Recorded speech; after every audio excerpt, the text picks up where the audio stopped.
Cook fired for cooking for free for homeless people. The next day, the mayor, Jessica Miller, couldn't stop shaking as she held the paper bags with leftovers from the restaurant.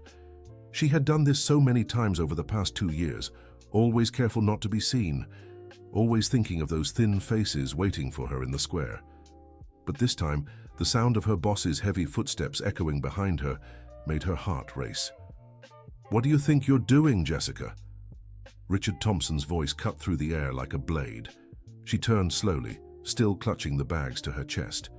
The owner of the Bayview restaurant stood in the back doorway, arms crossed, with an expression she had never seen before. Furious, disappointed, betrayed. "Mr. Richard, I can explain." "Explain what?" "That you've been stealing food from my restaurant for how long?" he shouted, causing the other employees to appear at the kitchen windows. Tears began streaming down Jessica's face. She had always known this day might come, but she never imagined it would be like this in front of all the co-workers she'd known over the last 5 years working there. "I'm not stealing, Mr. Richard. It's food that would have gone to waste anyway. Leftovers that—" "Leftovers?" he interrupted, stepping toward her. "This food costs money. It has expensive ingredients, and you just decide to give it away for free to anyone on the street." Sarah, the restaurant's most senior waitress, watched from the window with wide eyes. She had always known what Jessica did, but never imagined the boss would find out. Jack, the kitchen assistant, lowered his head, feeling guilty for not warning Jessica when he saw Richard leaving the office early. "They need it, Mr. Richard," Jessica said softly, trying to hold back her sobs. "They're people who have nowhere else to eat. Ms. Dorothy is 70 years old and lives under the pharmacy awning, Mr. Robert lost his construction job and—" "I don't want to hear stories." Richard slammed his fist against the wall. "You want to feed the homeless? Do it with your own food, your own money, not mine." The harshness of those words hit Jessica like a punch to the gut. She looked down at the bags in her hands, thinking of Ms. Dorothy, who always waited for her in the square at 7 in the evening. She thought of Mr. Robert, who always said her cooking was the best he'd ever tasted. She thought of all those faces that had become part of her routine, her life. "You're fired," Richard said, his voice now cold and calculated. "Clean out your locker and get out. Right now." Dear listener, if you're enjoying the story, take a moment to like and especially subscribe to the channel. It helps us a lot as we're just starting out. Now, continuing. Jessica's legs trembled. 5 years of honest work, 5 years waking up at 5 in the morning to arrive early and prepare everything. 5 years being praised by customers for the quality of her food, all because of an act she considered human, necessary.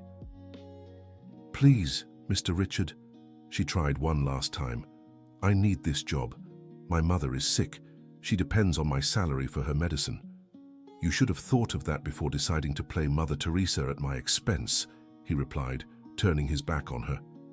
Sarah rushed down from the service area and approached Jessica, her eyes red from crying as she watched the scene. "Jess, I'm so sorry," she whispered, helping her friend gather her things. "It's not your fault, Sarah," Jessica replied, trying to smile through her tears. "You always supported me." Jack also came over, carrying the box with Jessica's personal utensils. Her special knives, the embroidered apron her grandmother had given her, the recipes written in old notebooks. "This isn't fair, Jess," he said quietly. "Everyone here knows you're the best cook who's ever worked in this kitchen." Richard watched from the top of the stairs, arms crossed. Other employees had gathered in the service area, all visibly uncomfortable with the situation. Emily, the cleaning assistant, wiped her eyes with her apron. Peter, the youngest waiter, shook his head in disapproval. "All of you, back to work," Richard shouted. "And let this be a lesson to anyone thinking of messing with my property." Jessica walked slowly toward the exit, carrying her things and feeling the weight of her co-workers' sympathetic gazes. When she reached the gate, she turned one last time to look at the restaurant where she had been so happy, where she had learned so much about cooking and about life. At that moment, a memory came to her. It was a conversation she'd had with her grandmother, Grandma Martha, a few months before she passed. Her grandmother always said that food was an act of love, that feeding someone was one of the purest ways to show care. "Jessica, my dear," she used to say, When you cook with love, you're putting a little piece of your soul into that dish, and the soul has no price. Thinking of this, Jessica felt a strange strength take hold of her. Maybe Richard was right about the business side of things, but she was certain she was right about the human side. And at that moment, the human side mattered more. She set her things on the bench in the square and looked at the bags of food still in her hands. Richard hadn't asked for them back. Technically, she could still distribute them one last time. At exactly 7 in the evening, Miss Dorothy appeared in the square. She was a 72-year-old woman, her grey hair always neatly tied in a bun, with a sweet smile that lit up her time-worn face. She had been an elementary school teacher for 40 years before losing her home in a messy inheritance dispute. "Hello, dear," she greeted Jessica with her usual warmth. "How was your day at work?" Jessica felt a lump in her throat. How could she explain to this kind woman that there would be no more food, that there would be no more meetings in the square, that it had all ended because of her stubbornness in wanting to help? "It was different, Miss Dorothy," she replied, handing her the bag. "Different how?" the older woman asked, noticing something odd in the young woman's tone. Before Jessica could answer, Mr. Robert appeared, walking slowly down the sidewalk. He was a 58-year-old man who had worked in construction for over 30 years until a back injury left him unable to continue. With no pension and no way to do heavy labor, he had lost his home and had been living on the streets for 8 months. "Good evening, ladies," he greeted, tipping his worn-out cap. "Jess, you look down today. Did something happen?" That was when Jessica couldn't hold back anymore. The tears came full force, and between sobs, she told them everything: the discovery, the firing, the humiliation in front of her co-workers. Ms. Dorothy and Mr. Robert listened in silence, their faces a mix of sadness and anger. "That man doesn't know what he's lost," Ms. Dorothy said, holding Jessica's hand. "You're an angel, my dear, a true angel." "Ms. Dorothy is right," Mr. Robert agreed. "For the past 2 years, you've been the only person who treated us with dignity, who looked us in the eye and saw us as people, not as problems." Their words comforted Jessica, but they didn't ease her worry about the future. How would she pay for her mother, Miss Helen's diabetes medication? How would she pay the rent for the small apartment they lived in the neighborhood of Hope Valley? "I'll figure it out," she said, more to herself than to them. "I always have. I'll keep doing so." "You'll make it, my dear," Ms. Dorothy affirmed. "People like you always do. The world needs good people, and sooner or later, it recognizes them." Jessica said goodbye to the two, promising she'd try to come back the following week, even though she had no idea how that would be possible. She walked to the bus stop feeling empty, but also with a growing determination in her chest. On the bus ride back home, she kept thinking about Ms. Dorothy's words. Did the world really recognize good people? Was there any justice in this life? Or did people like Richard always win, stepping on those who tried to do the right thing? When she got home, her mother was waiting in the living room, watching the evening soap opera. Ms. Helen was a 65-year-old woman who had raised Jessica alone after her husband left when their daughter was just 8 years old. She had worked as a seamstress for over 40 years until diabetes began affecting her eyesight, and she could no longer work with the necessary precision. "How was work today, dear?" she asked, immediately noticing the sadness on Jessica's face. Jessica sat beside her mother on the old but comfortable couch and told her everything again. Miss Helen listened in silence, running her hand through her daughter's hair like she used to when Jessica was a child and had trouble at school. "You did the right thing, Jessica," she said when her daughter finished. "Your father may have left, but he gave me a daughter with a good heart." "But what now, Mom? How will we pay for your appointments, your medicine, the rent?" "We'll figure it out, dear. We always have. You're talented. You have blessed hands in the kitchen. Someone will recognize that." That night, Jessica barely slept.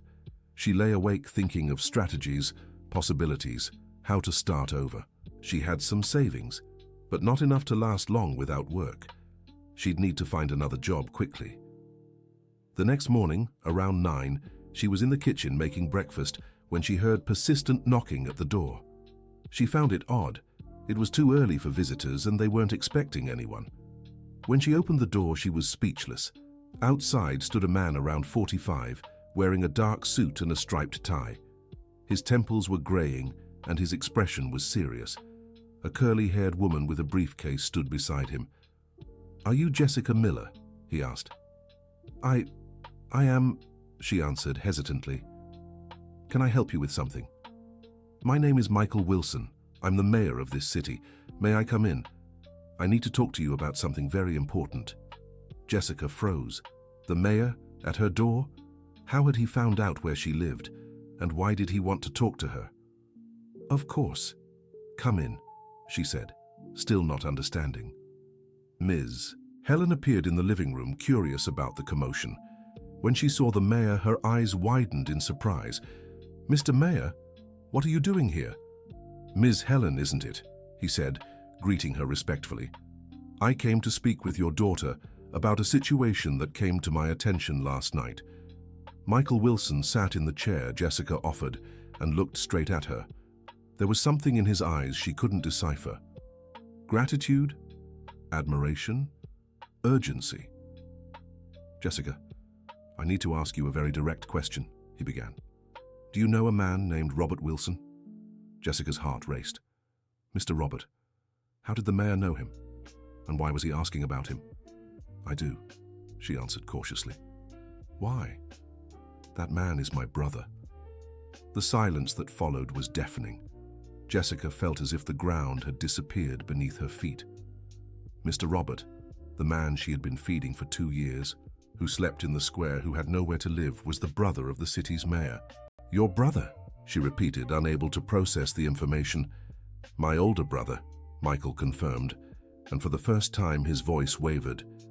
"Robert and I had a falling out 3 years ago over the family business. I wanted to modernize everything, bring in new technologies, and he was against it. He believed we should keep things traditional. The argument was ugly, Jessica. Very ugly.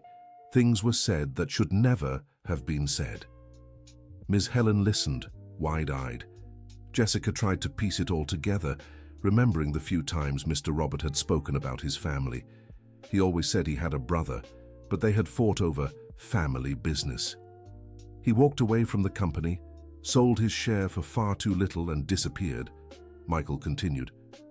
"I tried to find him several times, but he changed his address, wouldn't answer my calls. I knew he was struggling financially, but I never imagined it had come to this." "And how did you find out?" Jessica asked. "Last night I was returning from a city event when I saw Robert in the square. It had been 3 years since I'd last seen him. 3 years, Jessica." His voice cracked. "When I approached, he tried to hide, but I insisted. We talked for over 2 hours. Michael paused, clearly emotional at the memory. "He told me about you, about how you've been feeding him for 2 years, about how you never asked where he came from or why he was on the streets. You simply treated him with dignity and kindness. He said you saved him, Jessica, that in his darkest moments when he thought about giving up, knowing you'd be there in the square at 7 in the evening gave him the strength to keep going." Tears began to stream down Jessica's face. She had never imagined her actions could have such an impact on Mr. Robert's life. To her, it was just a simple, natural gesture. "That's why I came looking for you this morning," Michael said. "I wanted to thank you in person. I wanted to meet the person who cared for my brother when I couldn't. But how did you find out where I live?" "Robert gave me your full name. With the city's help, it wasn't hard to locate you," he explained. "But when I called the restaurant where you work to try to speak with you, I got some very concerning news." Jessica's stomach dropped. Of course, Richard had told his version of the story. "The restaurant owner told me you were fired yesterday for stealing food," Michael continued. "But when Robert explained the real situation, I realized a great injustice had been done. Dear listener, if you're enjoying the story, don't forget to like and subscribe to the channel. It helps us newcomers a lot. Now back to the story." "It wasn't stealing," Jessica said firmly. "It was food that would have been thrown away, leftovers from the day that couldn't be reused at the restaurant." "I know," Michael affirmed, "and I also know you did this for 2 years without asking for anything in return, without expecting recognition. without expecting a reward. Ms. Helen held her daughter's hand, proud. She had always known Jessica had a special heart, but she never imagined it would reach the ears of the city's mayor. "Jessica, I want to make you a proposal," Michael said, leaning forward. "The city is developing a community food program. We want to set up community kitchens across town where people in vulnerable situations can access nutritious, quality meals." Jessica Miller's heart began to beat faster. This seemed too good to be true. "We're looking for someone to coordinate the program. Someone who understands not just cooking, but has social sensitivity. Someone who knows that behind every dish there's a story, a human life." "Are you offering me a job?" she asked, still unable to believe it. "I'm offering you a chance to turn your passion into a profession, to do on a large scale what you've already been doing out of love for 2 years. Jessica looked at her mother, who smiled through her tears. It was as if all the prayers she'd said in the last 24 hours had been answered at once. "But I don't have a college degree," she said, remembering her technical training in culinary arts. "I don't have administrative experience." "You have something far more valuable," Michael replied. "You have human experience. You have real compassion. Those things can't be learned in college." The assistant accompanying the mayor opened a folder and took out some documents. "It would be a coordinator position with a salary matching the responsibility," she explained. "You'd have a team to assist you and the freedom to develop the program however you see fit." Jessica felt like she was dreaming. 24 hours ago, she'd been humiliated and fired. Now the mayor was in her living room offering not just a job, but the chance to turn what she did instinctively into public policy. "Can I think about it?" she asked. "Of course," Michael said, "but don't take too long. We want to start the program this month." After the mayor left, Jessica and Ms. Helen sat in silence for a few minutes, trying to process everything that had happened. "This is God's work, my child," Ms. Helen finally said. "Your father always said that those who do good don't look for recognition, and look how life has repaid you double." "Mom, I'm scared," Jessica confessed. "What if I can't do it? What if it's too hard?" "Jessica Miller," Ms. Helen said, using the tone she reserved for getting her daughter's attention. "You fed people on the streets for 2 years without being told, without being paid, without being thanked.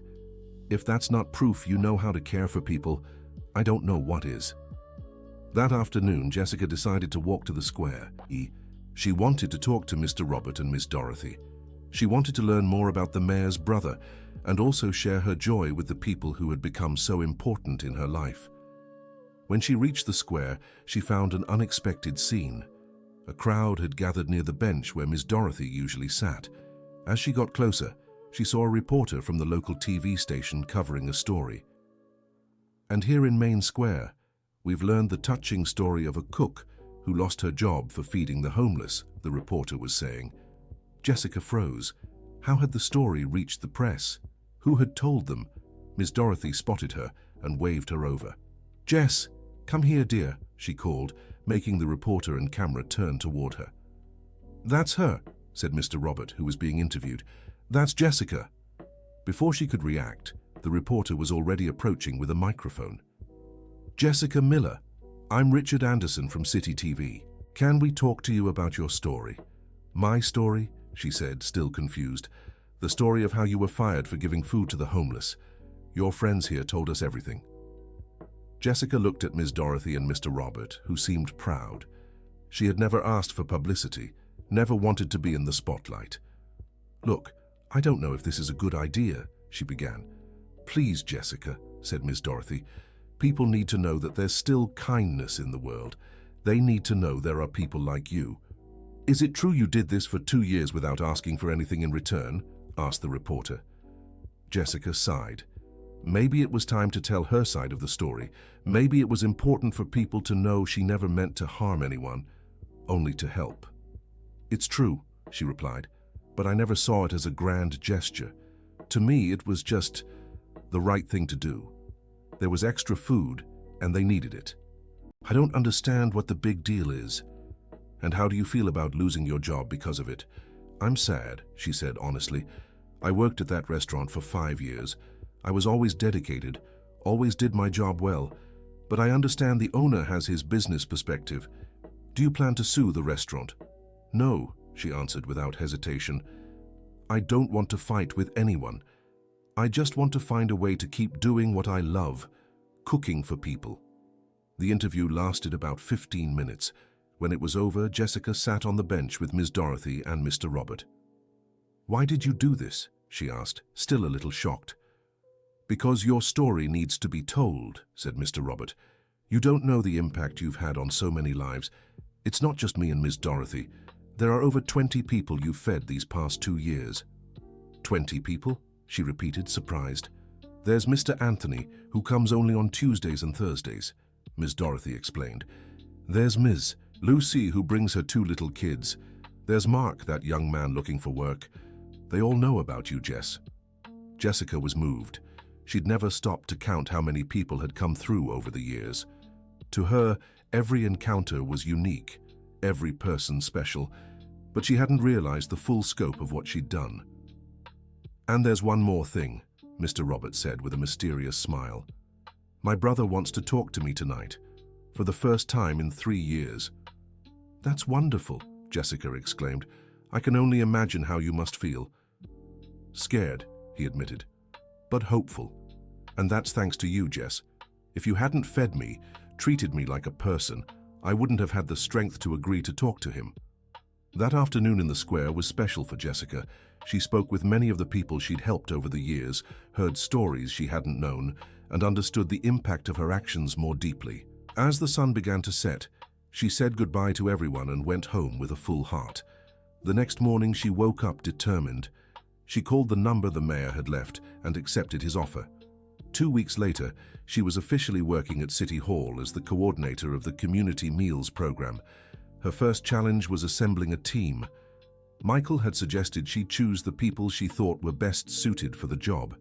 Jessica thought long and hard and decided to do something she considered revolutionary: invite some of the homeless individuals she'd served to join the team.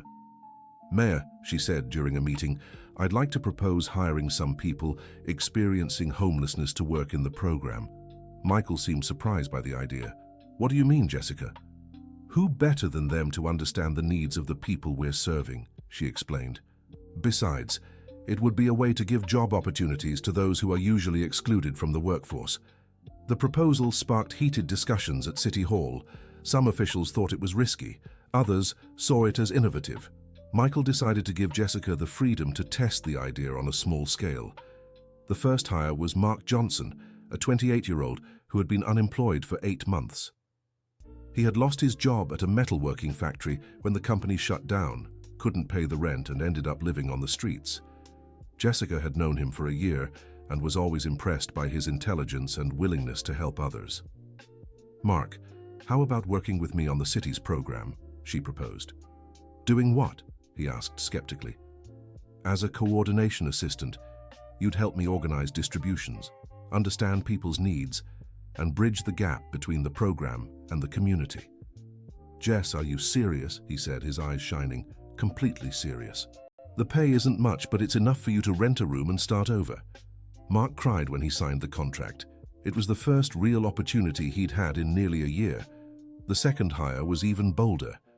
Jessica invited Ms. Dorothy to be the program's quality supervisor. Her experience as a teacher and her sensitivity in dealing with people would make her invaluable. Ms. Dorothy, would you like to go back to work? My dear, I'm already 72, she replied. So what? You have a wisdom no college degree can teach. I need someone who knows how to talk to people, who understands their struggles, who can tell when someone needs more than just a meal. Ms. Dorothy accepted with tears in her eyes.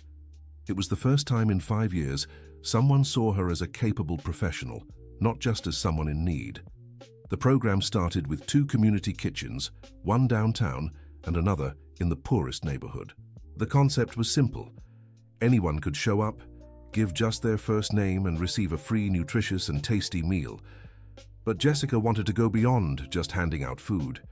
She created a gathering space where people could sit, talk, and feel welcome. She also offered basic cooking classes for those who wanted to learn. The idea isn't just to feed hunger, she explained to her team. It's to restore dignity, to show these people they matter. The first few months were tough. There was pushback from some parts of society, questioning the use of public funds to feed freeloaders. There were criticisms at the city council, complaints from business owners who thought the program would attract undesirables downtown. Jessica faced every criticism with patience and data. She documented everything: how many people were served, their backgrounds, how the program impacted their lives. She found that 60% of those helped were informal workers going through temporary hardships. 25% were seniors with insufficient pensions. Only 15% were chronically homeless. "You see freeloaders," she said during a public hearing. "I see Mr. Anthony, a retiree living on minimum wage who has to choose between medicine and food. I see Ms. Mary, who collects recyclables and sometimes can't even make $5 a day.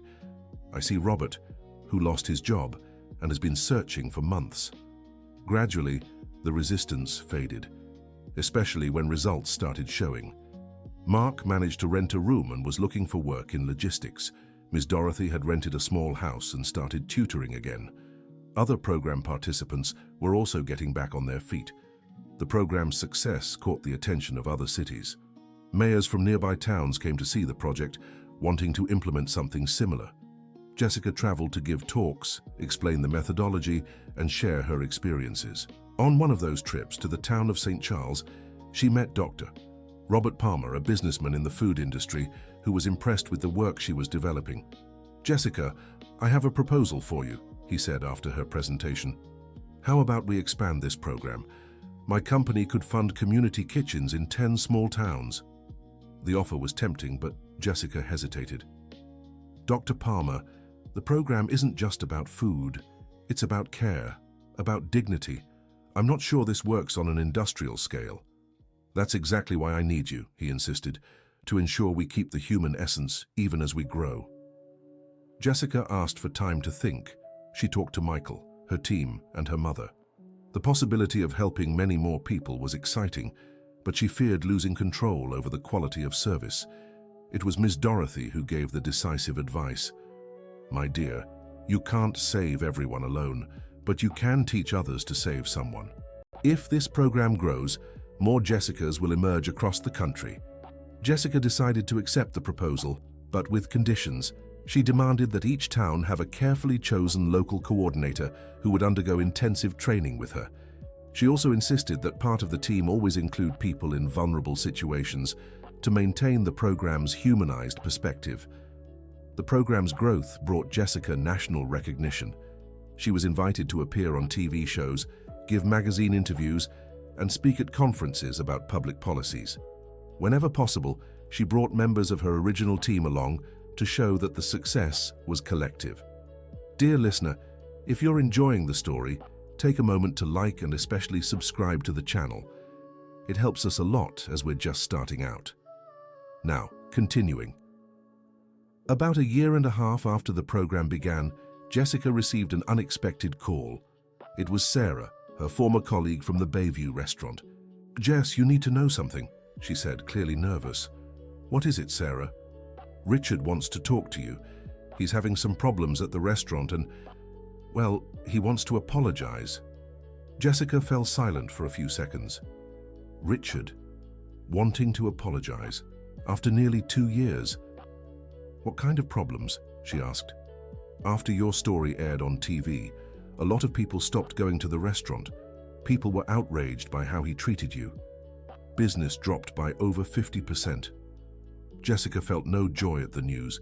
She wasn't one to hold grudges, and she didn't like seeing anyone struggle, even someone who had been unfair to her. "Does he want to talk in person?" she asked. "He does. But Jess, you don't owe him anything.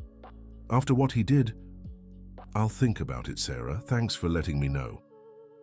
Jessica discussed the situation with Mr. Robert, who had reconciled with his brother and was now working again at the family business in a role adapted to his physical limitations. "What do you think, Robert? Should I talk to him?" "Jess, you taught me that everyone deserves a second chance," he replied. "You gave me one when I was at rock bottom. You gave second chances to Mark, to Ms. Dorothy, to so many people. Maybe it's time to give Richard one too." "But what if it's just self-interest? What if he only wants to use me to improve the restaurant's image? If that's the case, you'll see it right away. You have a good instinct for these things. Jessica agreed to the meeting. They arranged to meet at a neutral cafe far from the restaurant. When she arrived, she found a very different Richard from the one who had fired her. He was thinner, with deep shadows under his eyes, and a humility in his gaze she'd never seen before. "Jessica, thank you for agreeing to talk with me," he said, standing up as she arrived. "Hi, Richard," she greeted, sitting down at the table. They sat in awkward silence for a few minutes until Richard gathered the courage to speak. "I want to apologize," he said, looking directly at her. "For what I did, for how I did it. You didn't deserve to be treated that way." "Why now, Richard?" she asked.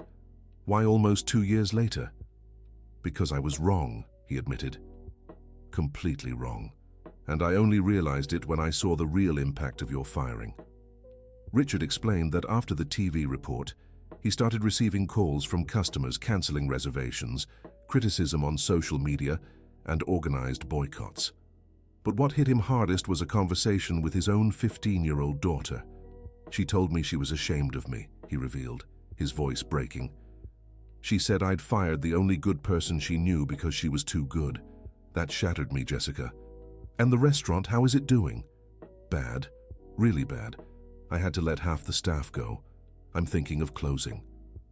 Jessica felt a pang of sadness. She knew other innocent people were suffering because of this. "Richard, you fired me because I was giving food to people in need, food that would have been thrown away anyway. Do you understand why that was unfair?" "I do," he said. "At the time, I could only see the financial side. I thought if you were giving it away, you were taking from me. But later I realized you were adding value to what I did. You were giving purpose to the food I produced." "And what do you want from me now?" Richard hesitated before answering. I'd like to know if you'd consider coming back, as a partner, not as an employee, a real partner." Jessica was surprised by the offer. "A partner? You'd turn the restaurant into something meaningful, something with a social purpose. I'd handle the administrative side, you'd handle the humanitarian side." The offer was tempting, but Jessica had already built a new life, a mission that fulfilled her completely. "Richard, I appreciate the offer, and I accept your apology, but my life is different now. I have work I love, helping hundreds of people." "I thought you'd say that," he said, sounding more relieved than disappointed.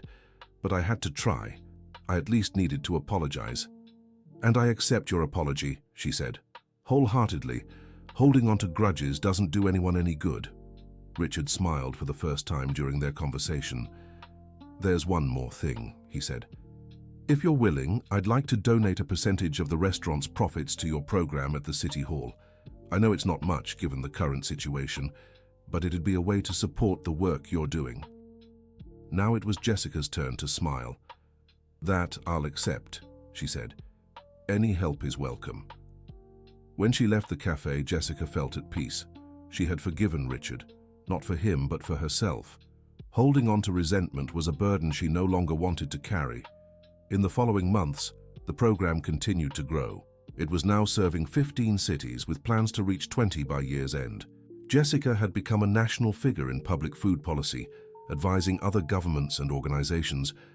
But what made her proudest were the small daily victories, like the letter she received from Mark saying he'd found a steady job and was engaged, like the call from Ms. Dorothy, who'd bought her own home with money saved from 2 years of work, like the hug from Mr. Robert, who had not only reconciled with his brother, but also with himself. On a Friday morning, Jessica was in her office at City Hall when she received an unexpected visitor. It was a young woman around 25 years old, dressed in a nurse's uniform. "Are you Jessica Miller?" she asked. "I am. How can I help you?" "My name is Amy Parker. I'm a nurse at City Hospital. I came here to tell you a story." Amy sat down and began to narrate something that left Jessica speechless. 3 years ago, my mother went through a very severe depression after my father passed away. She stopped eating, stopped taking care of herself. She was skin and bones with no will to live. Jessica listened intently, still unsure where the story was going. One day, she left the house and wandered around the city. She ended up sitting in a square, too weak to go back. That's when a young woman appeared with a bag of food and offered it to her. Jessica's heart began to beat faster. She was starting to suspect where this was leading. My mother told me this woman didn't ask questions, didn't judge.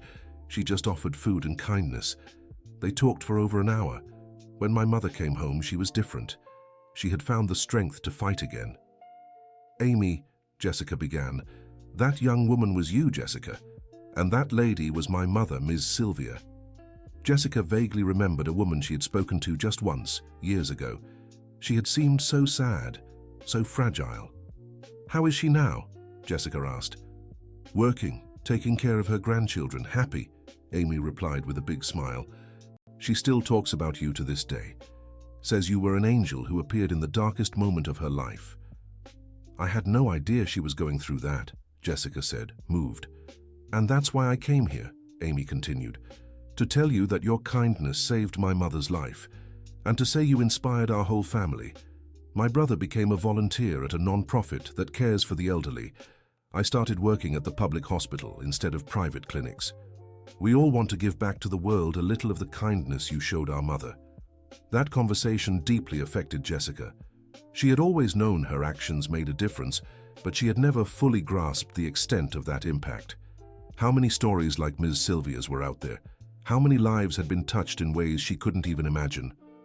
That night, when she got home, she found her mother watching TV in the living room. Ms. Helen now had her diabetes under control, was getting regular medical checkups and living a peaceful life. "How was your day, dear?" she asked, as she did every night. "Special, Mom," Jessica replied, sitting beside her. "Very special." She told the story of Amy and her mother. Miss Helen listened with tears in her eyes. "You know what this means, don't you?" she said when Jessica finished. "What?" "That you planted seeds of kindness that are sprouting in places you never imagined. Amy became a nurse at the public hospital because of you. Her brother became a volunteer because of you. How many more people will they help in their lifetime?" Jessica had never thought of it that way. Her actions didn't just have a direct impact, they created a ripple effect of kindness that spread exponentially. "I remember what my mother always used to say," Ms. Helen continued. She said kindness is contagious. That a good person inspires others to be good too. "I miss Grandma," Jessica said, remembering Grandma Martha. "She would be so proud of you, dear. So very proud." A few weeks after that meeting, Jessica received an invitation that completely surprised her. She was to be honored at the city council in recognition of her social work in the city. On the day of the ceremony, the chamber was packed. There were politicians, business owners, journalists, but also many ordinary people. Jessica recognized several faces. They were people she had helped over the years, long-time employees of the restaurant, beneficiaries of the city's program. When her name was called to receive the honor, she stepped onto the stage, moved. She looked at the audience and saw her mother in the front row, crying with pride. She saw Mark, Miss Dorothy, Mr. Robert. She saw Sarah and other former colleagues from the restaurant. Even Richard was there, applauding. "Ladies and gentlemen," said the City Council President, "today we honor a person who has taught us that greatness isn't in what we have, but in what we give." Jessica Miller turned simple acts of charity into a public policy that has already helped thousands of people. The applause was long and warm. When she approached the microphone to speak, Jessica felt a mix of nervousness and gratitude. "I want to thank you for this honor," she began, "but I want to make it clear that this recognition isn't just mine. It belongs to every person who believed we could build a fairer society through simple actions." She looked at the familiar faces in the crowd. "It belongs to Mark, who helped me understand that people experiencing homelessness don't just need food, they need opportunities. It belongs to Ms. Dorothy, who taught me that life experience is worth more than any diploma. It belongs to Robert, who showed me that all of us, at some point, need a second chance." The audience was visibly moved. Some wiped away quiet tears. "When I started handing out food in the square 4 years ago, I didn't have any grand plan. I didn't want to change the world. I didn't want to be honored. I just wanted those people to know someone cared about them." Jessica paused, searching for the right words. "But I learned that when we act from the heart, without expecting anything in return, the universe conspires to multiply what we do. I learned that kindness is contagious, that one small gesture can create a wave of change far beyond what we imagine." The applause was interrupted by a voice from the crowd. "We're the ones who should thank you, Jessica," someone shouted. Other voices joined in agreement. Jessica's heart overflowed with emotion. "I want to end with a request," she said. "Don't wait for a public position to make a difference. Don't wait to have a lot of money to help someone. Each of you can be an agent of social change. It can start with a smile for someone who's sad, offering help to someone who's lost, or simply treating everyone with the dignity they deserve. The change we want to see in the world starts within us, and if everyone does their part, no matter how small, together we can transform our city, our country, our world." The ovation was deafening. People stood, applauding for minutes. Jessica stepped down from the stage, greeted by dozens. When the ceremony ended, she gathered with her chosen family, her mother, Mark, Ms. Dorothy, Mr. Robert, Sarah, for a celebratory dinner. "Jess, do you realize what you've done?" Mark said during dinner. "What we've done," she corrected. "None of this would have been possible without you." "No, Jess," Ms. Dorothy said. "You were the catalyst. You were the one brave enough to start when no one was watching, when no one was going to applaud." Mr. Robert raised his glass. "A toast," he said, "to Jessica, who taught us that true wealth lies in the ability to give. And a toast to all of us, who learned that together we're stronger." Everyone raised their glasses. It was a moment of celebration, but also of reflection on the journey taken. 2 years after the City Council honor, the program led by Jessica was already active in 50 American cities. She had become an international reference, invited to speak at conferences in Argentina, Chile, and even Europe. But what made her most proud was knowing that in each of these cities there was a local Jessica, someone who had embraced the program's philosophy and was making a difference in their community. During one of these trips to Washington, D.C., where she would participate in a seminar on innovative public policies, Jessica received a call that would once again change the course of her life. It was from the Department of Social Development. They wanted to invite her to coordinate a national program based on her work. It would be an opportunity to bring her methodology to the entire country, impacting millions of people. The offer was tempting, but also daunting. It would mean leaving her town, her family, the life she had built with so much care. It would mean stepping into the world of national politics, with all its complexities and pitfalls. "I need to think," she replied. "It's a very important decision." "Of course, but don't take too long. The country needs people like you." On the flight back home, Jessica spent hours lost in thought. She talked to the passengers beside her, a retired teacher and a small business owner, about their impressions. Not knowing who she was, they spoke about how much they admired people who dedicated their lives to helping others. "You know," the teacher said, "I always wanted to do something meaningful, but I never knew how to start." "It's never too late," Jessica answered. "Sometimes it's just a matter of taking the first step." When she got home, she gathered her team and family to discuss the proposal. Everyone shared their opinion, but they all made it clear they would support whatever decision she made. "What is your heart telling you?" Ms. Helen asked. "It's torn, Mom," Jessica admitted. "Part of me wants to accept, to be able to help so many more people, but another part is afraid of losing the essence of the work, of becoming just another bureaucratic position." "What if you weren't alone?" Mark suggested. "What if you took some of the team with you, to make sure the essence stays intact?" Mark's idea made sense to Jessica. Maybe the solution wasn't choosing between local and national, but finding a way to do both. She called the department back and proposed an alternative. Instead of taking a position in Washington, D.C., what if she created a specialized consultancy?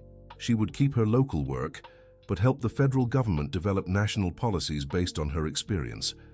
The proposal was accepted. Jessica became an official consultant for the department, traveling across the country to implement programs, but always returning home, to her roots, to the people who had inspired her from the beginning. 5 years had passed since she had been fired from the restaurant.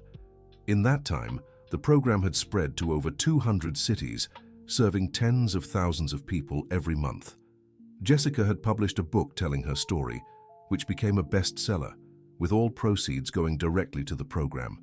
She had also founded an institute, offering free courses in culinary arts and social entrepreneurship for people in vulnerable situations. Mark had become the institute's executive director. Ms. Dorothy, now 77, remained active as the educational supervisor. One autumn morning, Jessica was walking through the square where it had all begun when she saw a sight that made her smile. A young woman, about 20 years old, was handing out sandwiches to people experiencing homelessness. Curious, Jessica approached her. "Hi," she greeted the young woman. "I'm Jessica. Have you been doing this long?" "Hi, I'm Lily," the young woman replied enthusiastically. "About 6 months. I started after seeing one of your talks at my college." Jessica felt her heart warm.